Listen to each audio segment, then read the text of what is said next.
volume's okay. Who wants to play catch? The volume is fine. It's the mentation we wonder about, isn't it? Everybody know what mentation is? Catch. Will you catch? Ralph will catch. Nice try, Ralph. Hi there. Connie? No? Sneak right by you here. Rick, not for you. Kim? Ah. Is it or is it not better than television? Woo! Turns out it's not better than television, isn't it? Nope. None of them work, do they? No, they don't. Well, I think we're getting close to 11 o'clock. And that means another staff holiday play. Last year, none of you could be here for the staff holiday play, and we missed you terribly. A few of you attended our play on the radio. Well, it was on the telephone, but it was meant to be a radio play. It was not nearly as much fun as being live and in person, although I will say one of our staff was a fairy and flew around the room, and we've never been able to achieve that in person. So you gotta look on the bright side. So, I believe they're getting the specs settled in case we have any last-minute arrivals. And then I will call our play to order with a brief musical number.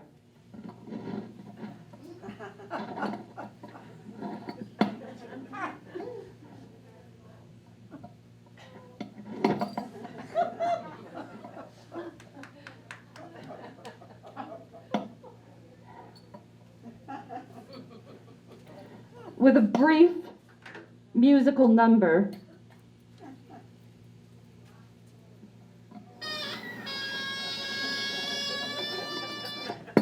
Beautiful.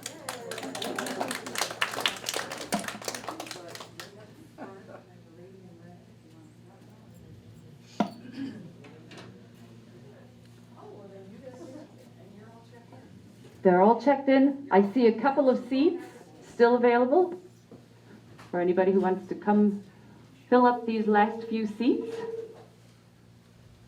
And we will get started with the story behind the 12 Days of Christmas. Does anybody like the 12 Days of Christmas? Is that anyone's favorite carol? Yeah. Oh, somebody back there really likes it. There's another one. Well, perhaps you will be most surprised then to find out that it's not even really a song about the holidays. Things get so distorted. Did you ever play telephone wire when you were a child? And you whispered something to the person here, and they whispered it, and they whispered it, and they whispered it, and it made it finally all the way back to the end. And when you heard it, it sounded nothing like what started in this corner, because people didn't quite hear the word, or people didn't understand the word, so they changed it to something they did know, and it gets distorted. Well, that's what's happened to the 12 Days of Christmas. It didn't start as the 12 Days of Christmas at all. But just in case anybody doesn't know that song, I'm going to put all of you to a test this morning, and that is going to be, let's just name those 12 Days of Christmas gifts. So on the first day of Christmas, my true love gave to me what? A partridge in a pear tree. A partridge in a pear tree. People tend to remember that one. The second day of Christmas, two turtle doves. On the third day of Christmas, three French hens. We got a lot of birds going on in this song. On the fourth day of Christmas, Calling birds. four calling birds, the three turtle doves. Okay, so on the fifth day of Christmas, 5 golden rings. 5 golden rings. It's the one everybody thinks is the beautiful one. All right, now it gets a little muddier because there's just a lot going on from that point. After 5 golden rings, we move on to 6 Geese a-laying. geese a-laying. We're still doing the birds, exactly. There's a lot of birds going on here. 7, Swans a swimming. we're still in the birds. 7 swans is swimming. We're leaving that behind now. Wisconsinites should be able to identify the 8th day. It's 8 Maids a milking. maids a milking. So we've moved to cows from birds. 9, Lords a leaping. no, the lords don't show up till later. 9 ladies dancing. Oh, And 10, Lords a leaping. no, they're still not here yet. 10, Pipers pipers piping. 11, Lords a leaping. and then we get to the end of the song with 12 Drummers drumming. drummers drumming. Somebody back there remembered it. All right, so that's really kind of a preposterous song that someone's true love would give them all these things. So there's a different story going on here, and it has to do with distortion. So if I told you he was a brave and noble knight, and that story got passed on from person to person to person to person for centuries and centuries and centuries, and nobody really could read or write, so they didn't write it down. They just remembered it from being told out loud, and maybe sometimes when they were telling the story, they were having a little fun with it too. So he was a brave and noble knight could turn into it was a dark and stormy night by the time it got back here. It's a very different story. So you might not be surprised to learn that the 12 days of Christmas wasn't about Christmas at all. It was called the 12 Deeds of Christopher. The one thing that the song did get right was it was a great love story. So the 12 Days of Christmas is a great love story. And so was the 12 Deeds of Christopher.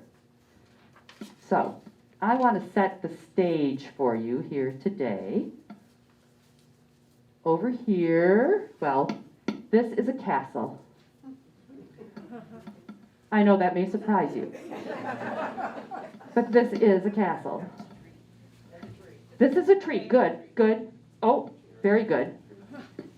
This is the outside world.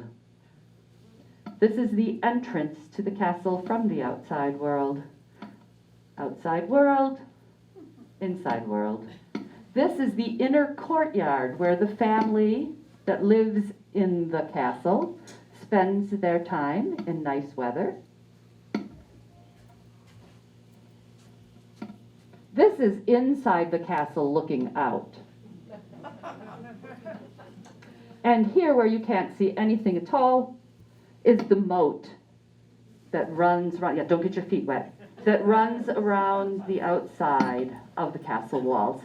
So, we've got this started, and now I shall tell you the story, because that is my job. Once upon a time, a long, long time ago, there was a castle that was the home of the Partridge family. Lord Partridge had passed away tragically in a hunting accident, leaving his wife and lovely daughter behind. Oh dear, I think I'm missing a prop already. Where do I put these things? There we go. Okay, leaving his wife and lovely daughter behind to mourn him. Lord Partridge's wife was a proud woman who struggled mightily with clouded vision. Here, I think this might help.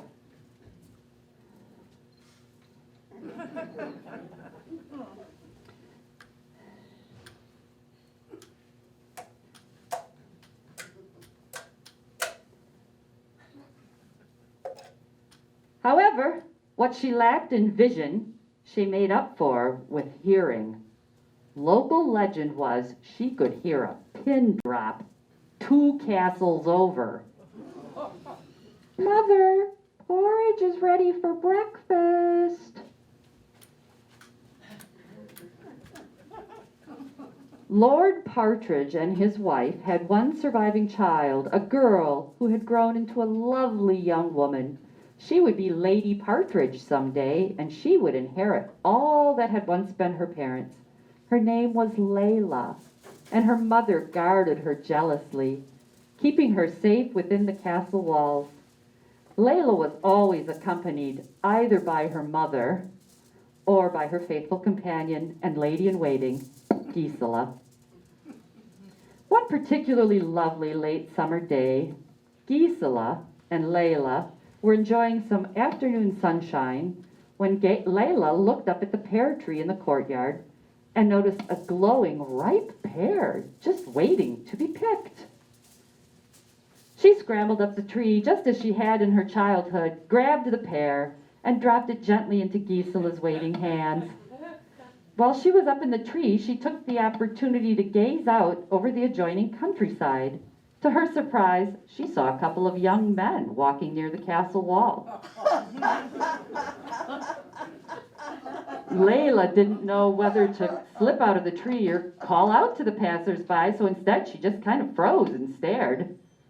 She'd had very little contact with the outside world during her life, and she wasn't quite sure how to react to this unusual sight. The young men that Layla had spied were Christopher, the namesake of the song, and his companion, Milliken. Christopher noticed the lovely young woman in the pear tree and called out, "Fair maid, I am Christopher, son of Lord Rexworth. Please do me the honor of telling me the name that goes with the fairest face I have ever seen." Layla was so surprised she could barely speak. She did manage a weak response, shouting, "Layla," back in a tremulous voice. Christopher followed up with a question. "Layla, beautiful Layla, what do you like best to eat in the whole world?" Layla was now completely frozen at this unexpected turn of events, and rather than have her appear foolish, Gisela called back an answer. Chocolate? All of this shouting had captured the attention of Mother Partridge, who dashed out of the castle. "I heard voices," she cried. "Who were they? Where are they?" Finally, Gisela told Mother Partridge that 2 travelers had passed by and asked a couple of questions. Mother accepted the reply and peered more closely at the pear tree. "Layla," she said, "come down out of there. The future Lady Partridge should not be in a pear tree." And that was the first deed of Christopher, which became the basis for the first day in the song. So, having seen the beautiful Layla, our young Christopher cannot shake her image from his mind. She's the loveliest creature he can imagine, and he has to find a way to meet her. One afternoon, a few days later, Layla and Gisela were working in the courtyard when there was an unusual and unexpected delivery.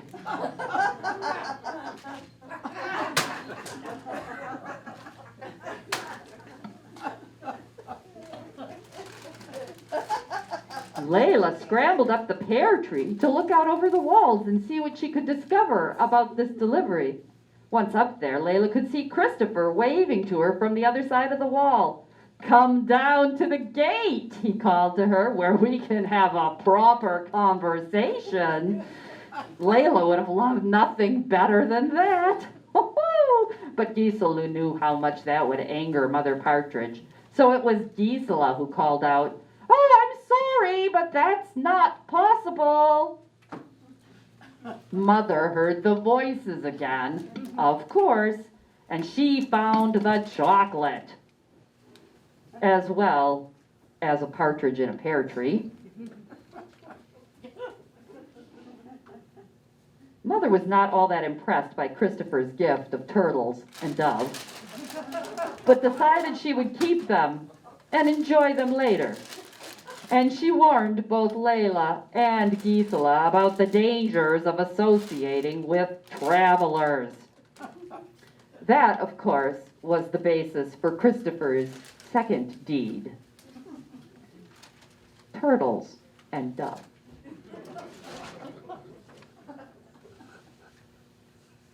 Christopher soon realized that the way to Lady Layla's heart was not going to be as easy as he had hoped, but he still couldn't get her out of his mind.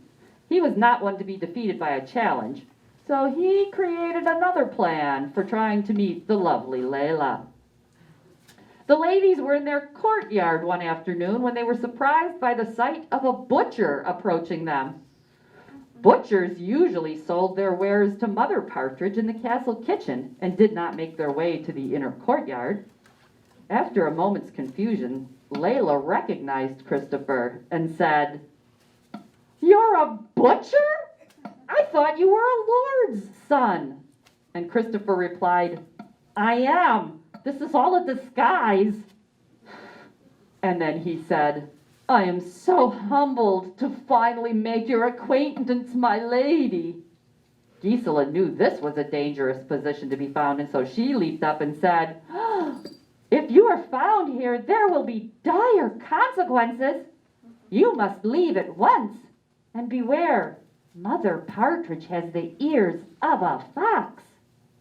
At this point, Christopher declared that Layla should listen for his calls on the other side of the castle walls, like the calls of a bird. Christopher really got no farther because Mother Partridge stormed in, wanting to know how a butcher had been allowed into the family's inner courtyard. Christopher explained he was new and had gotten lost on his way to the kitchen. He displayed his wares, sold a few French chickens, and left the castle. That was Christopher's third deed, the French hens.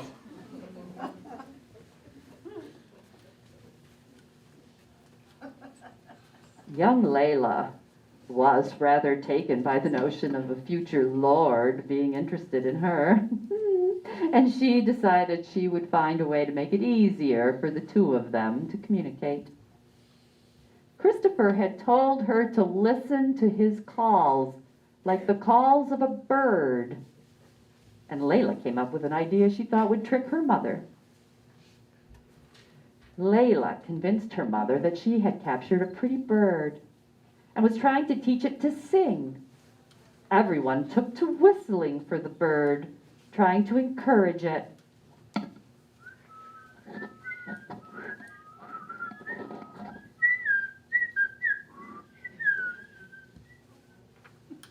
After several days, Layla was rewarded with the sound of a whistle from the other side of the wall. Up the tree she went. And then she saw Christopher and Milliken on the other side of the fence. She waved happily to them. Oh, it wasn't long before the young lovebirds gave up warbling to each other and started whispering sweet nothings back and forth over the fence.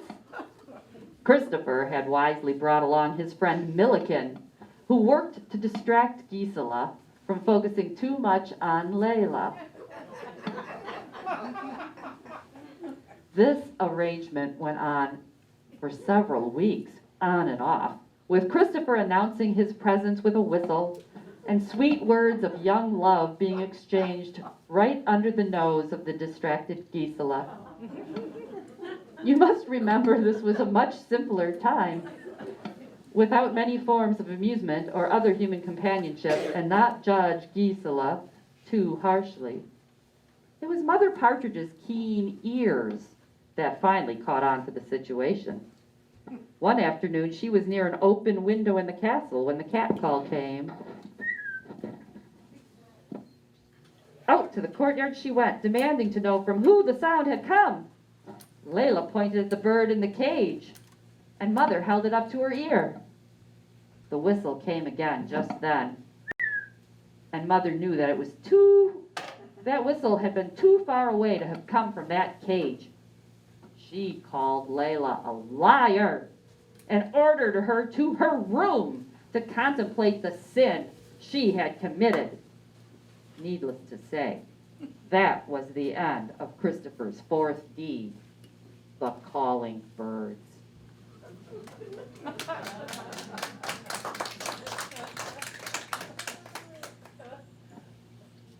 Mother Partridge could sense that something was going on right under her nose. She just wasn't sure what it was. Until she could get to the bottom of it, however, she was keeping Layla safely locked up in her room.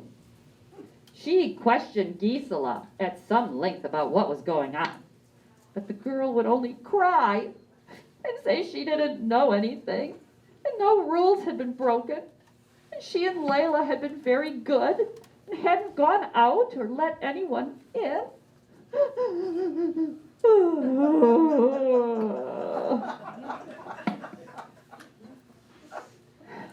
Christopher was experiencing his own sense of loss and desperation.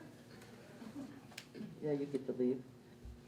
He had exchanged sweet nothings with the most beautiful girl he had ever seen, and now she had apparently vanished before his very eyes. He was desperate to find her again and talk to her and look at her beautiful face. Christopher decided he was going to do the honorable thing. He and Milliken cleaned up and went off to pay a call on Layla's mother.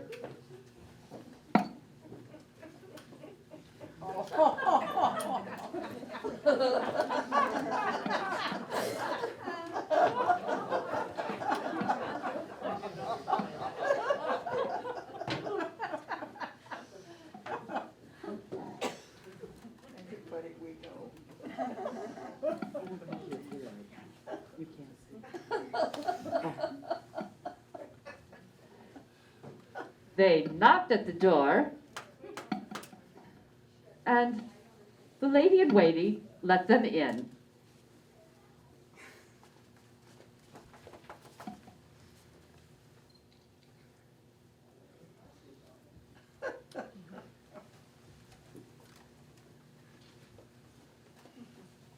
Christopher introduced himself as the son of Lord Rexworth and explained that he had come to talk about a possible future with young Layla.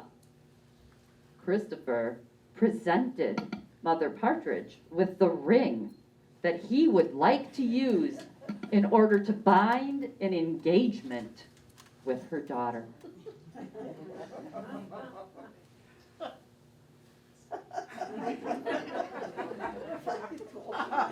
All seemed to be going well until the moment when Mother Partridge announced that they should wait in the courtyard and she would go see if Layla would like to meet this lord's son who had come calling about her hand.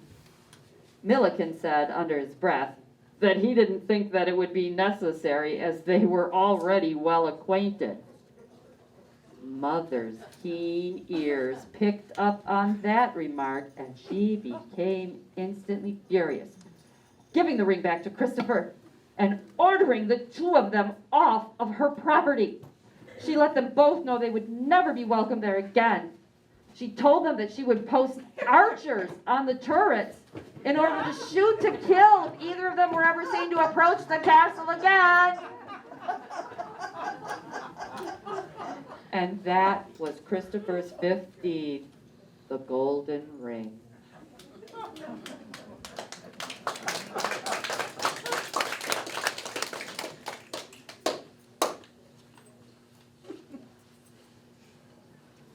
Well, this is my friend Festivus. Festivus is going to help me tell the next part of this story. As you can imagine, this is not a very happy state of affairs. Layla remained locked in her room. Gisela was on the verge of being banished from the household. Christopher was distraught. over being so close to the object of his affection only to apparently lose her forever. Mother was enraged because she had been lied to and made to look a fool by a lord's son. And Milliken, oh, poor Milliken, he, with his loose lip, had let slip a remark that might have cost his best friend his true love. Milliken thought he had to resolve this somehow. He couldn't bear the situation to continue. But you know, Gisela, the lady-in-waiting, was feeling much the same way. She felt guilty that she had ever let Layla and Christopher become acquainted in the first place, and now she hated the thought of poor Layla being under house arrest. When she saw a glimpse of Layla through the window, she saw that she was red-eyed and pale and thin, and she knew Mother couldn't see that because her eyesight wasn't good enough. Gisela saw it. One night, Gisela waited until after 12 bells. Then she got up, and she went to Layla's door and picked the lock.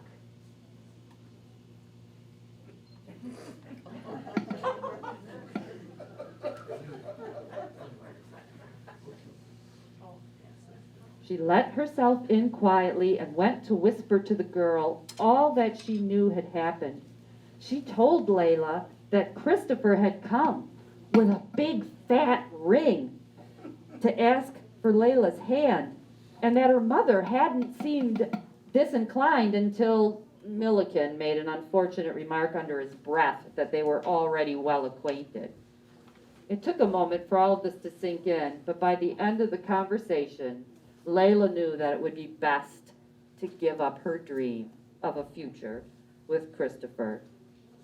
That was the sixth deed of the song. Gisela laying out the facts for Layla. So in the Christmas song itself, what is the sixth day? Six geese laying? Gisela laying out the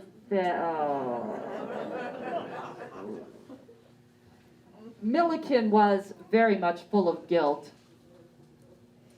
for what he had cost his friend. He thought and thought about how to get back into this castle so he could explain to Lady Partridge what had really happened. He wanted to tell her that Christopher and Layla had met with a wall in between them and two chaperones present. Nothing untoward had happened, but how could he ever get back into the castle if there were guards waiting to shoot their crossbows at him?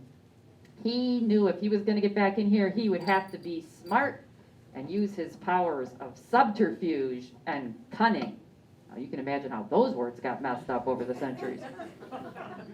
Milliken thought about the moat that surrounded the castle and about the fact that the drawbridge to the castle was lowered twice a day to let workers go in and out.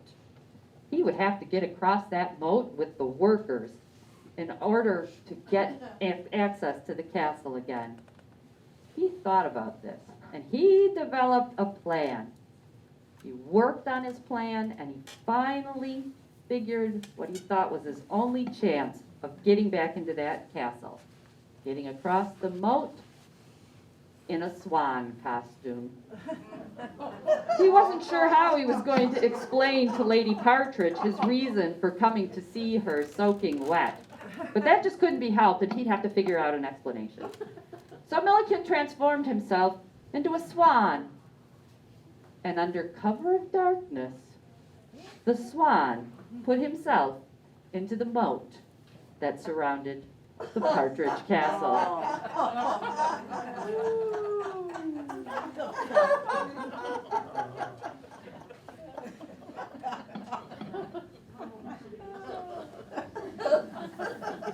There is the seventh deed of the song, the swan swimming. So, Milliken managed to float himself into the moat without getting noticed by the castle guards. He paddled around rather aimlessly until the group of housemaids that arrived early every morning appeared. The drawbridge was lowered for them to enter the castle, and he took advantage of that opportunity to slip into the castle himself. Having been in the castle before, Milliken had a pretty good idea how to get into the inner courtyard. He hoped he would find Mother Partridge there.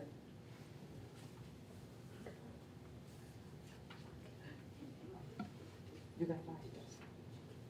Milliken was fully prepared to admit he had accessed the castle with the morning maids, but as it turned out, he didn't have to. Mother Partridge's poor eyesight saw him as a bird. She said, "What are you doing here, gentle bird?" Milliken was astonished. He had never imagined that Mother Partridge would really mistake him for a bird. This called for some quick thinking. Milliken used his most bird-like voice to declare that he was a magic bird. Mother Partridge squealed in delight and wanted to know if he were the goose who laid the golden eggs. No, Milliken replied, no, but my advice is just as precious. If the house of Partridge is joined with the house of Rexworth, there will be joy and happiness, and both houses will be blessed with much prosperity and many children. Woo-hoo, Mother said. If you're truly magic, Mother told the bird, then you will go from here to the Rexworth Castle and invite the young men of that family to come here for a dance on the night of the next full moon. The swan offered his thanks and left the inner courtyard.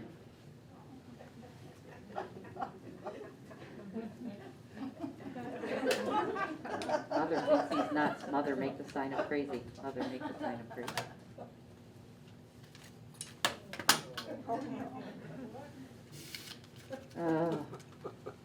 That was the 8th deed of the song.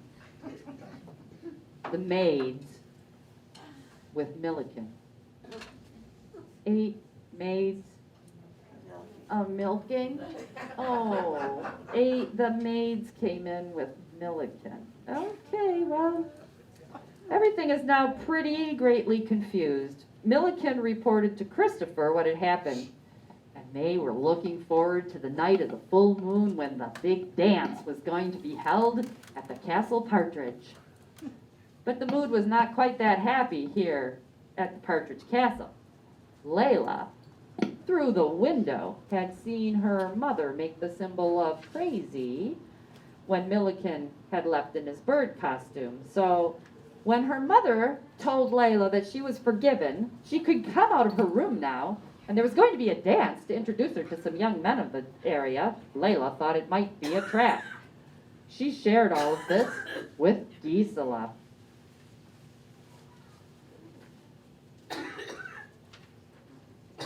So, Layla and Gisela made plans to try and save Milliken and Christopher if Mother Partridge was indeed planning a trap. The night of the full moon finally came, and with it, the dance. Musicians were hired. Food was prepared, and many of the young men and women of the surrounding countryside entered the castle prepared for an evening of entertainment. Christopher and Milliken arrived, looking every bit the fine young men that they were, only to be met and pulled aside by Gisela, who explained that they feared the dance was a trap, and the men had to disguise themselves.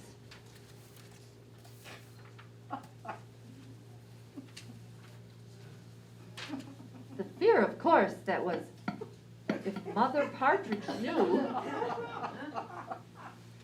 after telling them they would never be welcome on their property again, she might have the archers on there. So they had to be disguised, and so they did.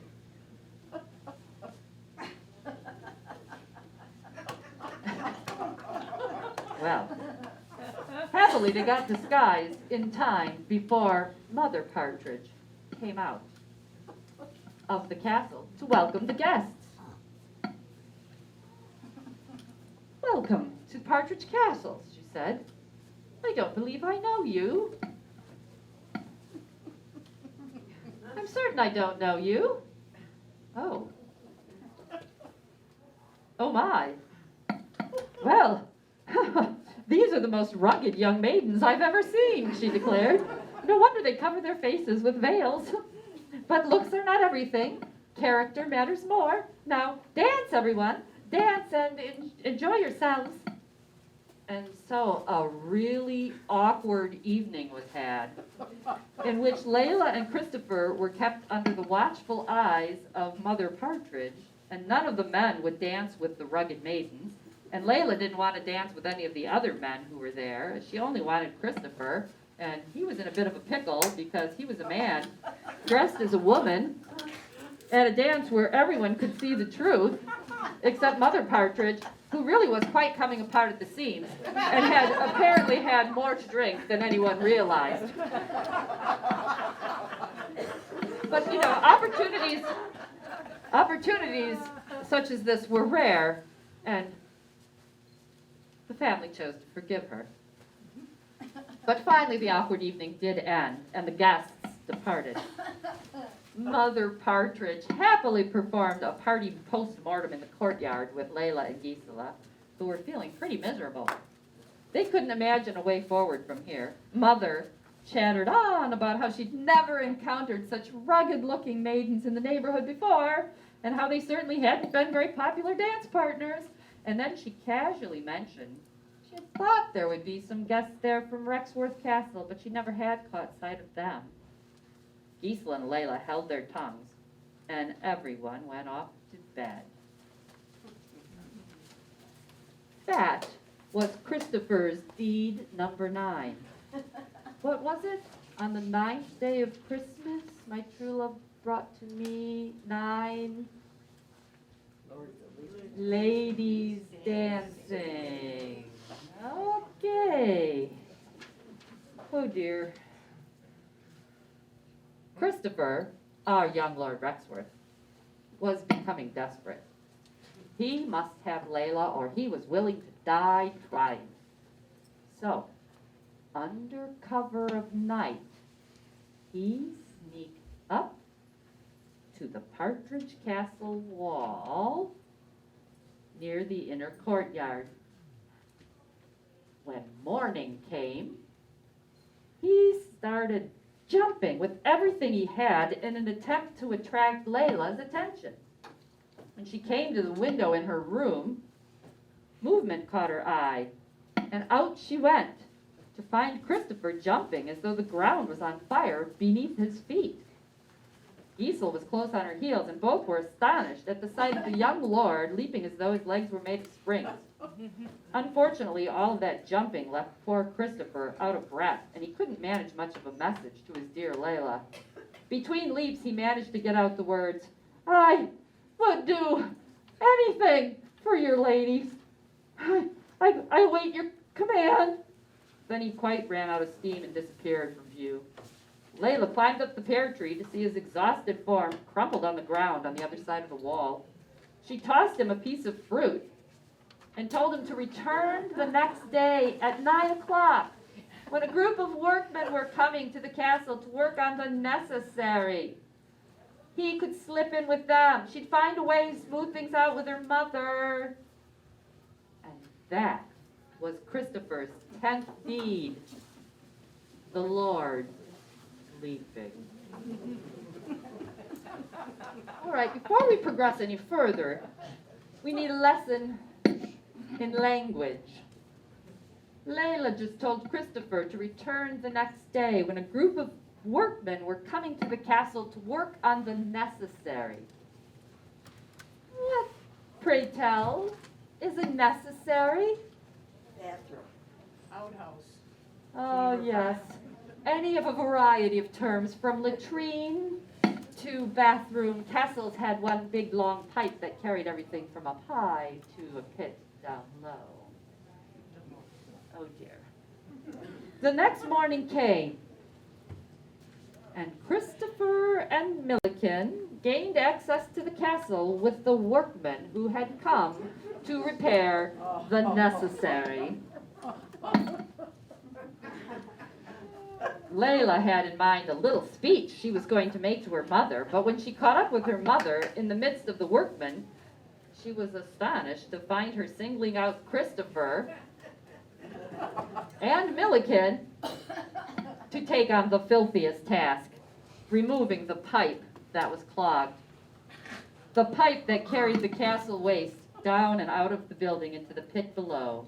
Layla knew they likely had no idea what they were doing and were likely to make a really stinky mess out of this project, but she couldn't imagine what she should do at this point. Layla took a few steps back and lifted a perfumed handkerchief to her face. She watched in horror as Christopher, a lord's son, did one of the lowliest jobs imaginable. He did it fairly capably, without complaint, and he and Milliken only turned the faintest green color from the smell. Before long, the new pipes for the necessary were in place, and Christopher had successfully completed the 11th deed, that of being a necessary piper. Piping. He and Milliken were shown the door with the rest of the workmen after being awarded a few coins for their labor.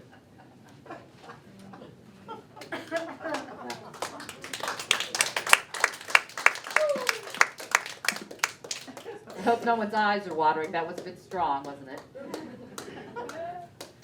The episode with piping the necessary really was the last straw for Christopher. He was a lord's son, a future lord himself. And as such, any mother should be pleased to have him come calling to talk about her daughter's hand. He was quite done playing all these ridiculous games. He summoned Milliken and told him that he was going to call on the Castle Partridge with all the pomp and pageantry of a lord, and he dared Lady Partridge to throw him out on his ear again. And so, we're about to have the 12th day of the song.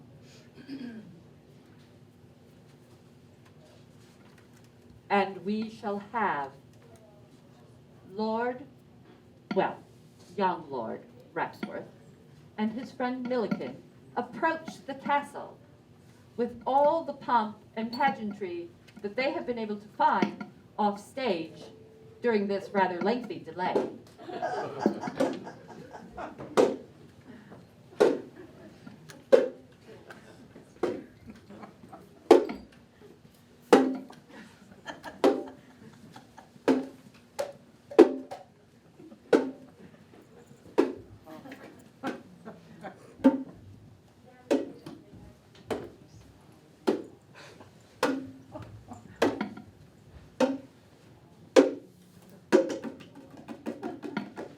When they reached the outer wall of the castle, the drumming stopped, and Milliken said, "Announcing the next Lord of Rexworth, Sir Christopher Rexworth the Fourth." Layla went up into the pear tree to watch, looking terrified of what might happen. Mother Partridge was quite torn. Finally, she commanded, "Drop the bridge and open the gate. Show the visitors into the inner courtyard." Then she noticed Layla and said, "A partridge still does not belong in a pear tree. Come down from there." The two men were shown into the courtyard and invited to sit.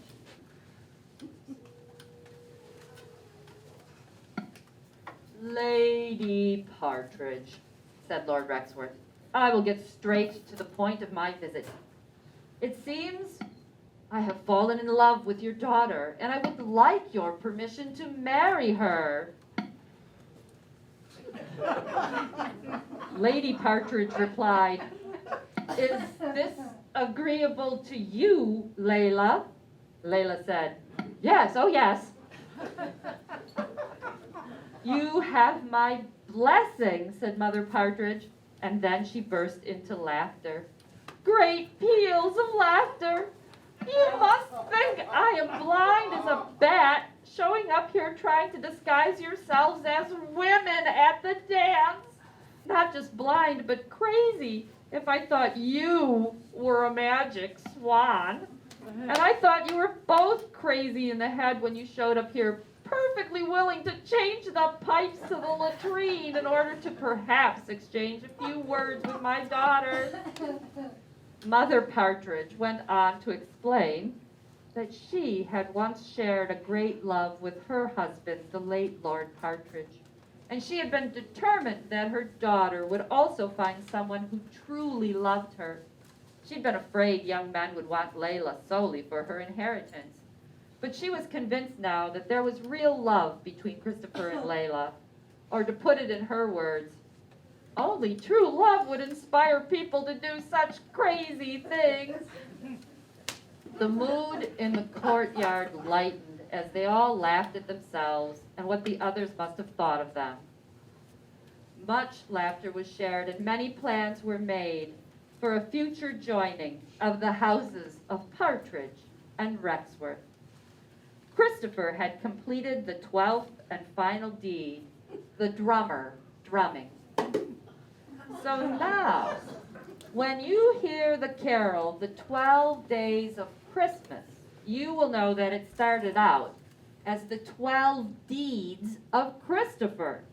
You will know that it had nothing to do with Christmas, and that the song would be better suited for performance at a wedding or an engagement party, as it is really about the lengths to which one will go for true love. Thank you for joining us here today.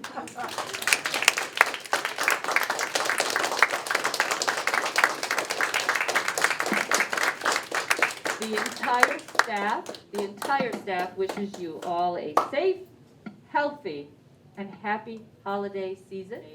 Thank you very much for coming.